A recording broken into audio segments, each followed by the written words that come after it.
All right, I want you guys to think about what it might be like to live in a rural environment on a farm that may be isolated. I knew people that lived out in the country, as we called it, on various different farms or ranches, and they would say that they had to go to their neighbor's house to get something. Their neighbor might live a couple miles away. Um, that's your neighbor. My neighbor in my neighborhood's like 20 feet that way from me, and I got another neighbor on that side. I live in a neighborhood, like an actual subdivision. It's like, okay, this is different. Your neighbor is a few miles from you. That's the reality for farmers, though. Oftentimes, you deal with large plots of acreage, and you may be growing crops or raising animals, if not both. And it's hard to find community in that time frame as well. It's hard to truly find your voice, especially if you're working sun up to sundown in the heat, um, working your land. It's often difficult, and in the era of post Reconstruction, it's especially difficult.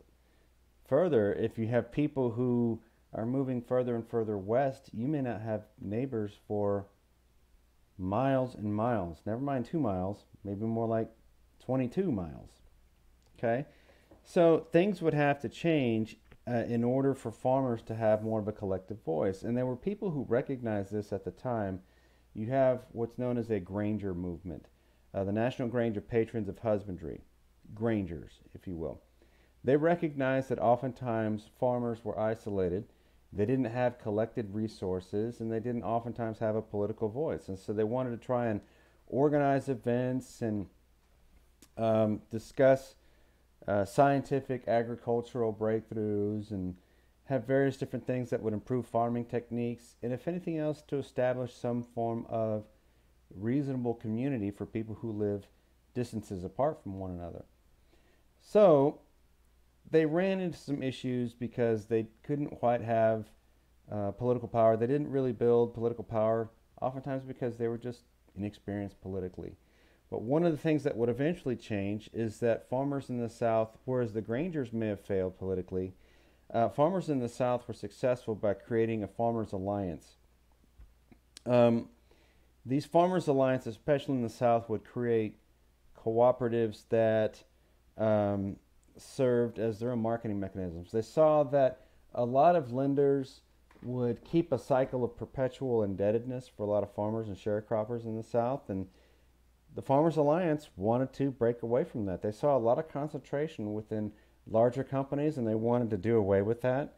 Um, they wanted to build an idea that a lot of these capitalist systems were monopolies, and they wanted to establish more of a form of cooperation and co-ops rather than just wielding to the big guy.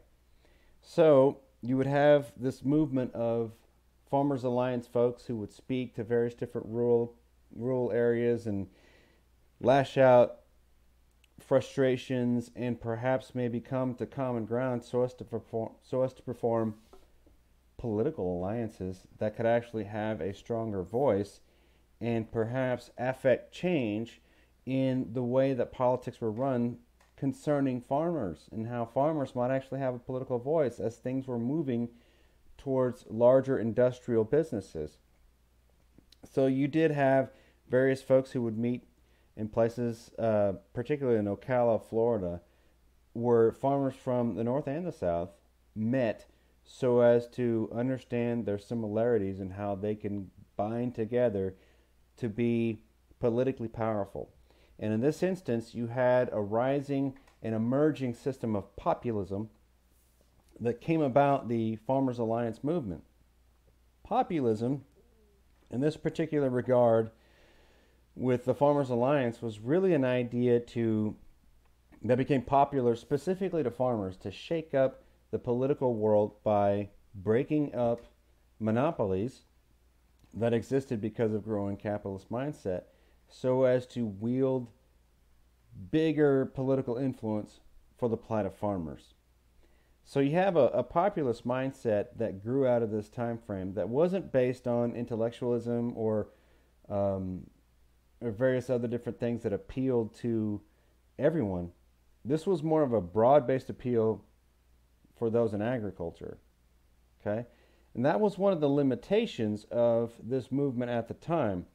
It never really had significant labor force, actual in um, like warehouses or factories or anything, because oftentimes those labor sources were at odds with the farmers movement.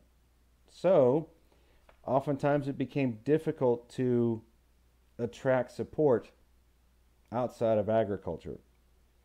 But what some of these different populist ideas did was they exposed the idea that there's a growing sentiment among people that owners' rights are not necessarily absolute, and that concentration of wealth into the hands of only a few is a bad thing. So they would call for a redistribution of wealth and power through government action and reform. Okay? That was the idea behind the farmers' populist movement.